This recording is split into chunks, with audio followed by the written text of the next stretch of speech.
జీవితంలో కొన్ని అవకాశాలు కేవలం ఒక్కసారి మాత్రమే వస్తాయి. వాటిని నీవు గట్టిగా పట్టుకోవాలి. ఎందుకంటే వదిలిన బాణం, ఆడిన మాట, పోయిన అవకాశం అనేది మరెన్నటికీ దక్కనే దక్కదు.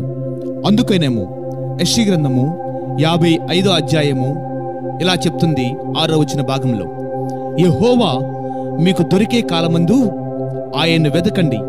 ఇంకా చెప్పాలంటే ఆయన సమీపంగా ఉండగానే ఆయనను వేడుకోండి అని. అవును, అవకాశం ఉన్నప్పుడే నువ్వు ప్రభు కొరకు సాక్షిగా జీవించాలి. అవకాశం ఉన్నప్పుడే దేవుని వాక్యాన్ని మరింత విరివిగా చదవాలి. నీ ఇరుగు పొరుగు వారికి సువార్తని అందించాలి. నీ వెళ్ళే సంఘంలో నమ్మకంగా పరిచర్య చేయాలి. మరి ముఖ్యంగా ఓ భర్తగా, భార్యగా, ఓ కుమారునిగా, కుమార్తెగా, తల్లిగా, తండ్రిగా నీ బాధ్యతలు అత్యంత సక్రమంగా నిర్వర్తించాలి. అవకాశం ఉన్నప్పుడే.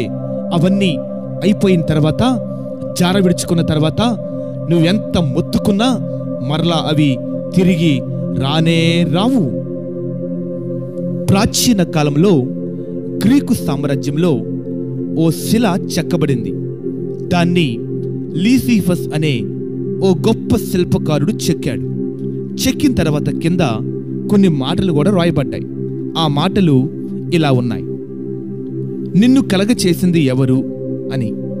లీసిఫస్ అనేది జవాబు. నీ పేరేమిటి అనగా, నా పేరు తరుణము అని రాయబడి ఉంది. ఇకపోతే 3వ క్వశ్చన్, మీ కాళ్ళల్లో ఎందుకు రెక్కలున్నాయి అని అన్నాడు. నేను భూమిమంతా అటు ఇటు తిరగడానికి అని రాయబడి ఉంది. 4వ ప్రశ్న, నీ తల యొక్క ముందు భాగంలో ఎందుకని తల జడలు జడలుగా ఉంది అని.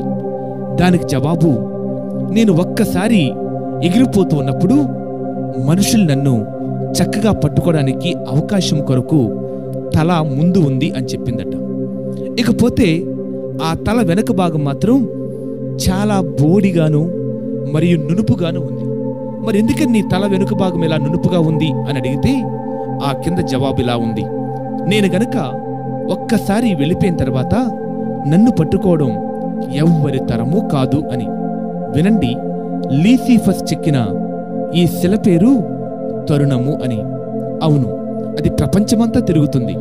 అయితే గొప్ప విషయం, అది నీ ముందు వచ్చిన తర్వాత చక్కగా పట్టుకోవడానికి అవకాశం ఉంది. కానీ ఒక్కసారి వెళ్ళిపోయాక మరెన్నటికీ దాన్ని నీవు పట్టుకోలేవు. గనుక నీకున్న అవకాశాలు వినియోగించుకుని ప్రభువు కొరకు సాక్షిగా ఉండు. ప్రార్థించు, మోకరించు, ఉపవాసం ఉండు, కన్నీరు విడువు. నీ బిడ్డల ప్రాణము కొరకు వేకునే ఆయన పాద సన్నిధిలో నీ హృదయాన్ని కుమ్మరించు. నీ ఆర్థిక ఇబ్బందుల్లో నుంచి బయటికి రావడానికి ప్రభు సహాయాన్ని కోరుకో.